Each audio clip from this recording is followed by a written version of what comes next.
review the Godzilla movie. Well, you did beg me to do this, Miss Muffins. I wub Godzilla. Wub him. Wub him? Wub him. Wuv? Wub. Are you saying wuv or wub? Wub. Wuv? Wub. What is wub? It's when you wub someone so much that you want to give them hugs and kisses and wub them. Let this be a lesson to me about asking too many questions. Don't you wub Godzilla? No, I don't believe I wub Godzilla, but I do love Godzilla Minus One. If you have avoided most movies and no longer go to theaters because of all the woke trash that Hollywood and studios like Amazon and Disney put out regularly, and maybe even take a different route home to avoid just driving by a theater, and trust me, after the recent Marvel's movie release, who could blame you, because like most of what comes out now, it sucked. Yeah, well, that's just like your opinion, man. Then you may not have heard all the buzz about the latest Godzilla movie, Godzilla Minus One. Now, if you've watched the last Godzilla movie with King Kong in it, the one where actor Alexander Skarsgård literally looks bug-eyed through the whole thing as he performs the staple Hollywood role of an effeminate beta male, then you are no doubt suffering from post-traumatic stress disorder, suffering a panic attack when Godzilla is mentioned, and breaking into tears over the sorry state of writing that finds its way into cinema now.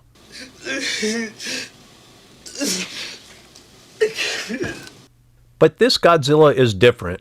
It is not made by the same people. It is not even made in the same part of the world. It is made in Japan by the Japanese, written and directed by Takashi Yamazaki for Toho Studios. And this Godzilla isn't the same Godzilla. This Godzilla is a very different animal altogether in more than one way. What is that? That's not it. Miss Muffins, find the right one, please. Okay, just a second. I got it somewhere. What? No. Miss Muffins, come on, geez. Just joking. A girl's gotta get her funny fix sometime. Okay, here's the pic. Maybe you can find your funny fix at McDonald's or any of the other fine businesses in the food service and house cleaning industries. Well, I'd probably make more money there at least. Goober. Anyway, moving right along. This movie and this Godzilla shares more with the early Godzilla movies where Godzilla is the bad guy and he hates Japan. Hates it. He's not in the best of moods either. So there is no sympathetic lizard with any pseudo-friendship with the human characters or some unspoken vow to protect humanity against other monsters or aliens. This Godzilla is a territorial beast with a chip on his shoulder, and he goes off in pursuit of any threat or invasion in that territory.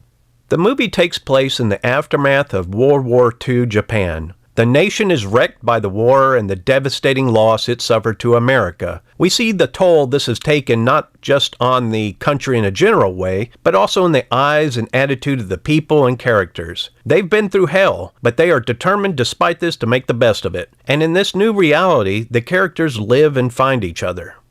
Let me point out one thing I noticed and liked about this movie. While it mentions America, and its characters may speak about losing someone, for instance, in an American air raid, there is no blaming going on. The characters do not wax long-winded, criticizing America or ranting about Western imperialism or the colonization narrative as liberal movies do. There is no inclusiveness message. There is no black character inserted in with a ludicrous explanation for his unrealistic presence in order to satisfy some diversity message or a deconstruction of the source material. What in the hell's diversity? Well, I could be wrong, but I believe diversity is an old wooden ship. I sat waiting for them to do it over and over, expecting it at any time, and it didn't happen. In fact, the only criticism or blame regarding any country or people seemed to be on the former Japanese government, who was too willing to sacrifice its people, often unnecessarily. But mostly, it is just accepted that war is bad, and war happens. The characters are over it, or want to be. They just want to live their lives and help each other and their country in a united effort to get over a rough period. And they are the central focus of the story, what drives the story, more so even than Godzilla, who in this movie serves more of a role of the last remnant of that great war, a product of it in a real way, for which Japan and the characters must struggle to put to rest so that all of them can finally move on for good.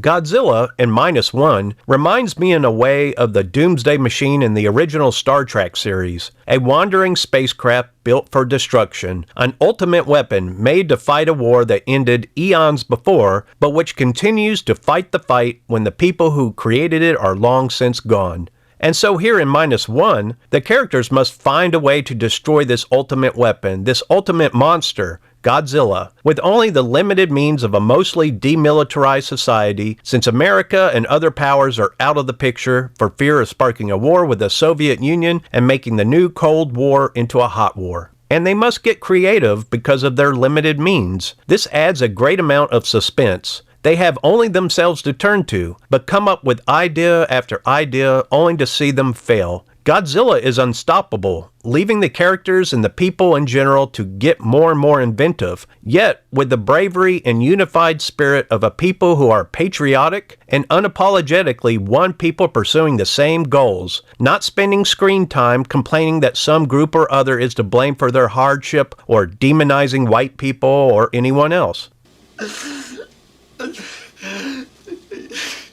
It's not even a thought in their minds to victimize each other, exploit each other, or shirk their duty and responsibilities for some social statement. Nor do the filmmakers rant against the leftist message, so common in Hollywood garbage, but instead just show viewers how a healthy society that might have every reason in the world to be depressed, cynical, and bitter, instead bands together over and over, stoically accepting hardship and setbacks with renewed determination. Sure, they suffer, they have weak moments, but at no point is that glorified. Friendship, family, duty, patriotism, all are promoted without needing to put it into words. We are shown in the manner that good writers can do when producers let them, and this was well written. Another notable thing here is that the men are men in this movie. They're not the effeminate beta males and submissive wusses kissing the feet of some female heroine who outdoes them in every traditional and logical male role, defying human physiology and logic along the way. They mostly come at night. Mostly. Instead, the men in this movie are hardworking, stoic, resilient, brave, and noble. And even when the main character struggles with his cowardness and disregard of his duty early on, Calm down, now get back to your seat. I'll take care of this. Calm down. Calm down. Get a hold of yourself. Doctor, you're wanted on the phone. he doesn't celebrate the fact or blame everyone else. He hates it. He is haunted by it, and slowly but surely uses that guilt to be a better man, and realizes well that he had the noble qualities he wished for all along and simply needed to bring them to the forefront. His duty to his comrades, his loved ones, and his country didn't end with his failures, though. He is still obligated to make things right and feels that obligation profoundly, and when he ultimately does, he is invigorated and redeemed as a man. The women in this movie are noble as well. Feminine, self-sacrificing, resilient in ways that men cannot be, and supportive of the men in their lives. Different than men, but no less noble for being so. For lack of a better word, perfect. So these are the good about the movie. What are some of the bad? Well, this is hard to say because there isn't really much to complain about here, and that's a good problem to have. I've asked myself this, as I am sure some of you have when watching the rare movies without the bombardment of politics and social statements and diversity box checking. Am I so relieved to watch a movie where all that propaganda and brainwashing isn't present that I like a movie far beyond what it is due in terms of the other characteristics of a film that matter? The writing, story, character development, acting, cinematography, and so on. On a scale of 1 to 10, is it a 7 being elevated to a 9 because it's not blackpilling me with bullshit? In Godzilla Minus One, that is undoubtedly a factor, I cannot lie. The relief of not getting lectured by idiots was palpable. Oh, somebody kill me, please! And I did not truly let my guard down and recognize that it would be absent from the movie until nearly halfway through. Just for this reason, the replay value of the movie goes up because I know I can rewatch it and from the beginning truly relax and enjoy it. But is it a 7 being propped up to a 9 or 10? The answer is no. This is truly good writing and a good story. I suppose if there was any criticism, it would be pertaining to some of the effects and that there was not enough Godzilla. Let me be clear, the effects for Godzilla and fight scenes were good. Even without any consideration of the budget they had, Godzilla and the fight scenes are good. Remember, this is me desperate to find a weak spot in this movie, and so I'd say they could have done better with the effects if they'd had the money to upgrade them, or someone one day wants to remaster it with improvements. The effects at no point, though, were bad or lame. A few scenes really stood out, in fact, as outstanding. Spoilers here to follow. The fight with the heavy cruiser after trailing the mine recovery boat was just excellent. Not just the effects, but how the action was choreographed. Yet another thing to praise. The destruction of the one city later on also was fantastic, and Godzilla's breath weapon is impressive to see every time he uses it, which is only a few times, enough to leave us in great suspense when he builds up on the verge of unleashing it, and we all know what happens when he does. I would have added another major scene with Godzilla, though, for this movie. While the story and characters are all great and interesting, we do want to get our fix of Godzilla. Another scene later on in the movie would have really helped. I will not criticize the movie's pacing as some others have done. I felt it was fine. The insertion of another scene with Godzilla, fighting or rampaging, is desired just to get more of them, but could help with later pacing issues were there any needing it. What's good about another Godzilla scene is that they could easily do this without any interference with the rest of the movie or story, without any reference to it or additional dialogue. Godzilla's on his way to Tokyo or somewhere else, and he fights another ship or rampages on some small island. We already know he's out there doing bad things, or later on that he is coming, so an insertion of another battle wouldn't do anything more than give us more of the monster we love. I did not personally like the Odo Island rampage scene. Of all the scenes with Godzilla, to me, this one was the most lacking in special effects for him.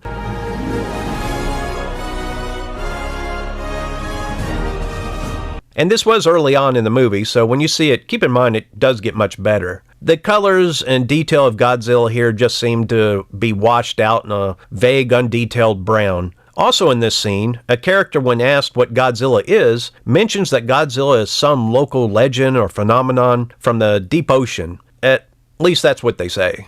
Who says that? Everyone!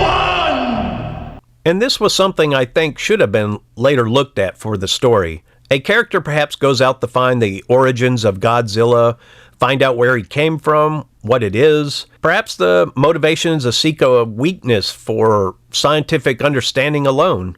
What we are told is enough, strictly speaking, to satisfy our minimum need for information to move the story forward without huge question marks, but I could have done with more information for curiosity's sake and keep from missing opportunity, in my opinion, and I think it would make sense, given the threat of Godzilla, for characters to seek out more information about what he is and where he came from. It's a minor criticism, though. My last observation, or criticism, is a matter of personal taste. Godzilla is obese. He is a jelly roll fatty, a jelly belly chunky butt. For his high school graduation photo, they had to take an aerial photograph. You got tits like a 40-year-old woman, fat boy? Oh yeah, he's a big boy. Get that fatty some mud flaps for his ass. Big old jiggly fatty butt. Yes, I am fat-shaming Godzilla. How dare you? Now, this Godzilla isn't the first one to have that sort of look. I believe a good part of it is just as a design choice to make the transition from his body to this huge tail and the back spines look okay. Having said that, I do think he looked a bit too chubby, and considering how active he is, I found myself puzzling over how his musculature and structure could move so much of his fat weight around. What in hell is this guy eating anyway? I cannot imagine the amount of whales and whatever else it would need to consume daily to be so obese. I do not recall what Godzilla eats from any of the movies, in truth. I know he absorbs radiation, and obviously in this he goes from the size of a very, very large dinosaur on Odo Island to one of immense proportions and jelly rolls after a nuclear bomb test. Radiation doesn't seem to me to be a very satisfying meal, though.